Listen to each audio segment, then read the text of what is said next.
Hello friends, welcome to CK Y education. आप सभी का स्वागत है सीके वाई एजुकेशन में। चलिए दोस्तों, जैसे कि हम लोग लुसेंट ऑब्जेक्टिव का प्रैक्टिस क्वेश्चन देख रहे हैं, ठीक है, जो कि एमसीक्यू है और इसे हम आगे देखेंगे।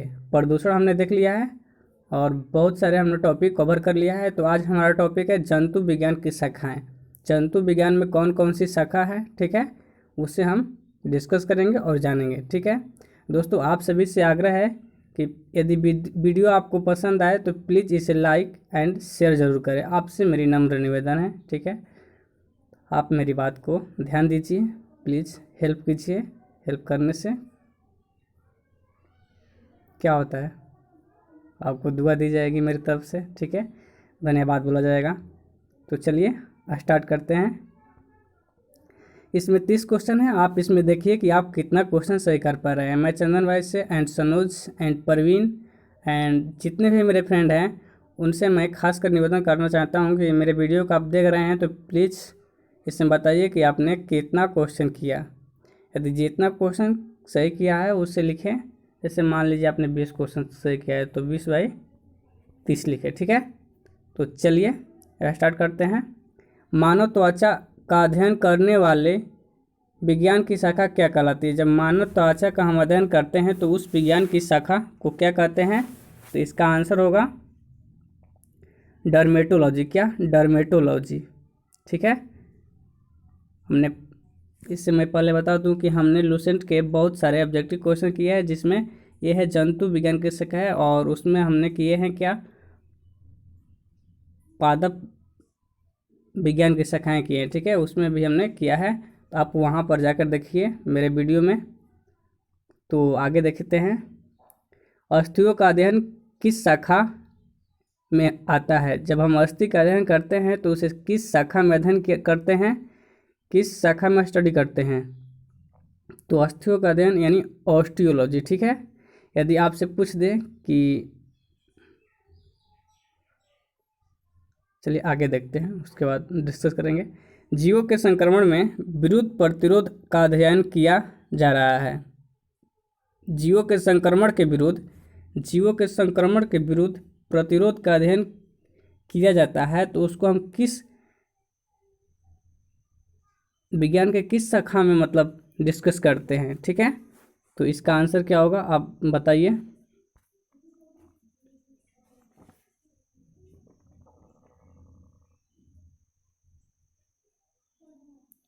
इसका क्या होगा, इम्यूनोलॉजी, ठीक है। नेक्स्ट है,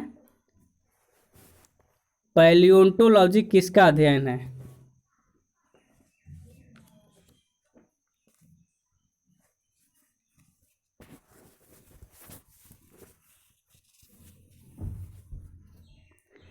तो इसका आंसर होगा आपका ऑप्शन नंबर डी, जीवाश्म का, ठीक है। चलिए फटाक से करते हैं, ज़्यादा देर नहीं करेंगे। कीड़ों का अध्ययन को क्या कहते हैं। कीड़ों के अध्ययन को क्या कहते हैं, वह विज्ञान जिसमें हम कीड़े के बारे में जानते हैं कि कीड़े के कितने टाइप होते हैं, उन्हें हम क्या कहते हैं। तो एंटोमोलॉजी कहते हैं, ठीक है।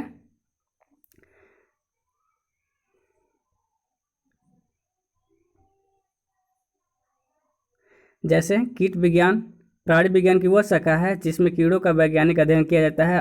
अतीत में शब्द कीट अधिक अस्पष्ट था और ऐतिहासिक रूप में कीट विज्ञान की परिभाषा में आर्थ्रोपोडा, फीला और स्थलीय जीवों का अध्ययन जैसे एराचैड्स, मायरीपॉड्स, गांडों, भूमि घोंघे और स्लॉग भी इसमें शामिल थे। जंतु विज्ञान के अंतर्गत वर्गीकृत अन्य क्षेत्रों की तरह कीट विज्ञान एक टैक्सोन आधारित श्रेणी है। वैज्ञानिक अध्ययन के किसी भी रूप में जिसमें कीट से संबंधित विशेषताओं पर ध्यान केंद्रित किया जाता है, परिभाषा के अनुसार कीट विज्ञान एंटोमोलॉजी कहलाता है, ठीक है। नेक्स्ट देखिए, आरआरबी 2002 का क्वेश्चन है, तितलियों का अध्ययन क्या कहलाता है। तो तितलियों का अध्ययन कहलाता है आपका लैपिडेटेरियोलॉजी, ठीक है।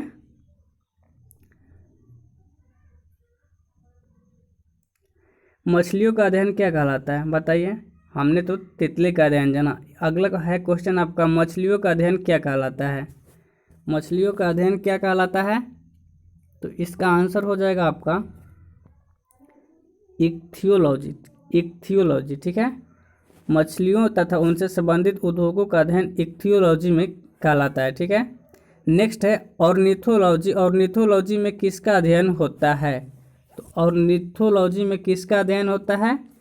तो पक्षी का होता है, ठीक है। जितने इसमें बर्ड आते हैं उसमें ऑर्निथोलॉजी में इसका स्टडी होता है। अगला है आपका क्वेश्चन, हीमेटोलॉजी किससे संबंधित है? मतलब हीमेटोलॉजी में किसका अध्ययन किया जाता है?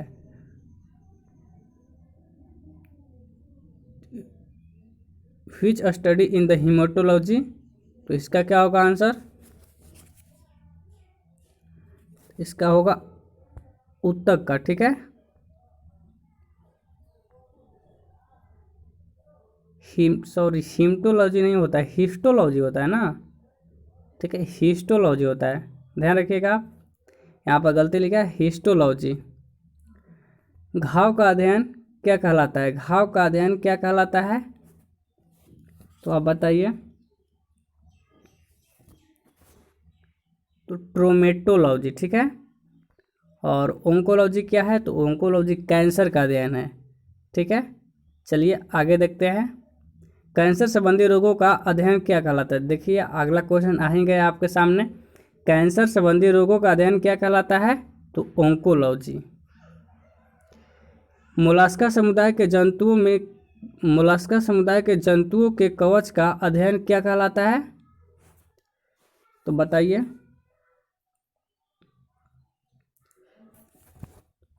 कोंकोलॉजी, ठीक है। नेक्स्ट है, इसमें 12 क्वेश्चन था, हम नेक्स्ट सेट देखते हैं, ठीक है। और यदि वीडियो आपको पसंद आए तो प्लीज़ इसे लाइक करें, ठीक है। शेयर करें जरूर, फेसबुक, व्हाट्सएप, इंस्टाग्राम, टेलीग्राम जितने भी चैनल है आप यूज करते हैं उस पर शेयर करें, प्लीज़ प्लीज़, मेरी आपसे प्रार्थना है, विनती है।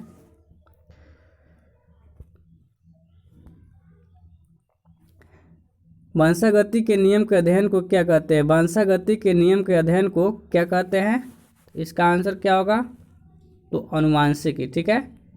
अनुवांशिकी का जनक किसे कहा जाता है? Please note it down in comment box. मनुष्य के वातावरण को सुधारने से नस्ल सुधार कहलाता है। मनुष्य के वातावरण को सुधारने से नस्ल सुधार क्या कहलाता है?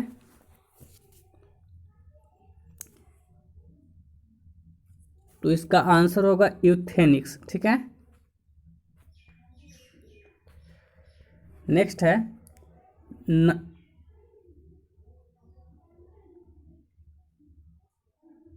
नलिका विहीन ग्रंथियों का अध्ययन करने वाली जंतु विज्ञान की शाखा को क्या कहते हैं? बताइए।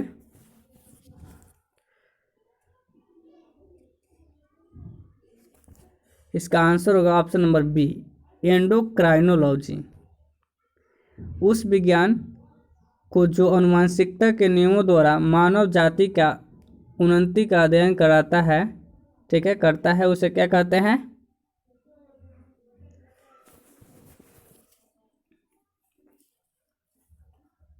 इसका आंसर होगा ऑप्शन नंबर सी, यूजेनिक्स। कीटों से संबंधित जीव विज्ञान की शाखा क्या कहलाती है? तो हमने पहले ही जाना, एंटोमोलॉजी, ठीक है।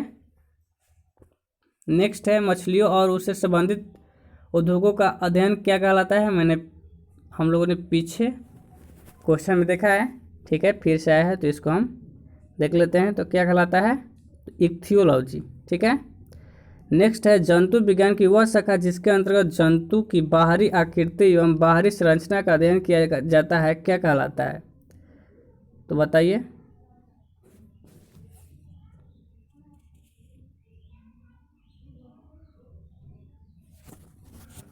इसका आंसर होगा मार्फोलॉजी, ठीक है। नेक्स्ट देखिए, जंतु विज्ञान की वह शाखा जिसके अंतर्गत आनुवांशिक लक्षणों और उसकी वंशागति का अध्ययन किया जाता है, क्या कहलाता है? इसका आंसर होगा ऑप्शन नंबर डी, जेनेटिक्स, ठीक है। नेक्स्ट देखिए, जंतु और उसके आसपास के वातावरण संबंधी अध्ययन को क्या कहते हैं?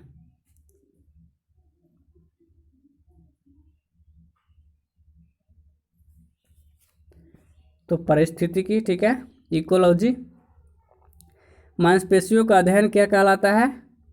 तो मायोलॉजी, ठीक है। नेक्स्ट देखिए, जनसंख्या का अध्ययन क्या कहलाता है? तो जनसंख्या का अध्ययन कहलाता है डेमोग्राफी, ठीक है।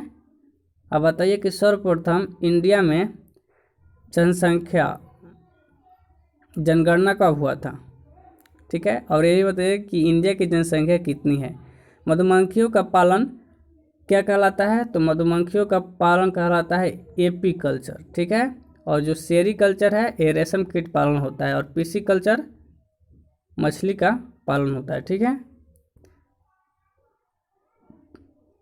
चलिए नेक्स्ट देखते हैं, रेशम कीट पालन कहलाता है, रेशम कीट पालन क्या कहलाता है? तो सेरीकल्चर। नेक्स्ट है, ऊतकों की रचना के अध्ययन से संबंधित विज्ञान को क्या कहते हैं? तो हिस्टोलॉजी, ठीक है। जैसे कि हम लोग पीछे हिमटोलॉजी दिया था तो वो गलत है, हिस्टोलॉजी होता है। ऊतक के अध्ययन को क्या कहते हैं हम? हिस्टोलॉजी। विज्ञान की शाखा न्यूरोलॉजी से कौन सा अंग अध्ययन किया जाता है? तो न्यूरोलॉजी में अध्ययन किया जाता है किसका? तो स्नायु तंत्र का। नेक्स्ट है, जेरेंटोलॉजी में से निम्न में से किसका अध्ययन होता है? तो वृद्ध आदमियों का होता है, ठीक है। बताइए कि शिशु का अध्ययन क्या कहलाता है? जेरेंटोलॉजी तो वृद्धों का अध्ययन हो गया, तो आप बताइए कि बच्चों का अध्ययन क्या कहलाता है? शिशु का अध्ययन क्या कहलाता है? पीडियाट्रिक्स निम्न में से किसका अध्ययन है? तो पीडियाट्रिक्स निम्न में से किसका अध्ययन है? तो इसका आंसर होगा आपका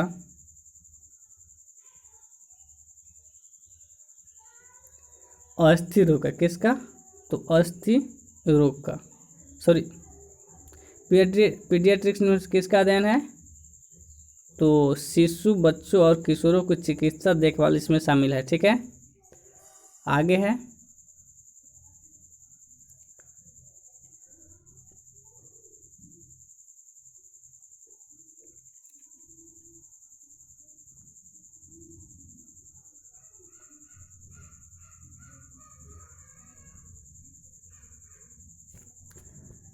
नेक्स्ट है, टिश्यू कल्चर का अध्ययन किससे संबंधित है? तो टिश्यू कल्चर यानी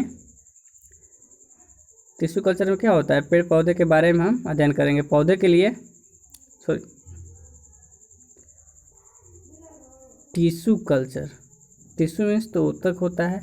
हाँ, ऊतक संवर्धन एक अहम भूमिका होता है अनुवांशिक सुधार में, ठीक है, ये देख लीजिएगा, ठीक है। अगला है, ऑन्कोलॉजी किसका अध्ययन है? तो कैंसर का है। नेक्स्ट है, जेनेटिक्स में किसका अध्ययन होता है? तो जेनेटिक्स में अध्ययन होता है आपका अनुवंशिकता एवं गुणसूत्रों का। नेक्स्ट है, अनुवांशिकी किससे संबंधित है? तो अनुवांशिकी संबंधित है आपका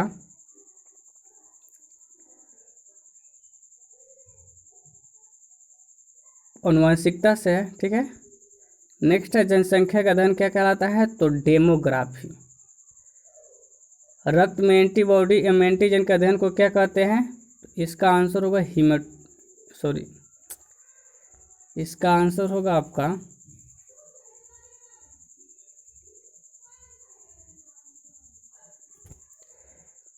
गायनिकोलॉजी, ठीक है, सीरोलॉजी, क्या सीरोलॉजी होगा। तो चलिए, और है पारिस्थितिकी विज्ञान इकोलॉजी किससे संबंधित है? शरीर संरचना एंड वातावरण से। नेक्स्ट है, चलिए यहीं पर आपका ख़त्म होता है। तो आप बताइए आप कितना क्वेश्चन सही किए। चलिए बाय। यदि आपको वीडियो पसंद आया तो प्लीज़ इसे लाइक एंड शेयर जरूर करें।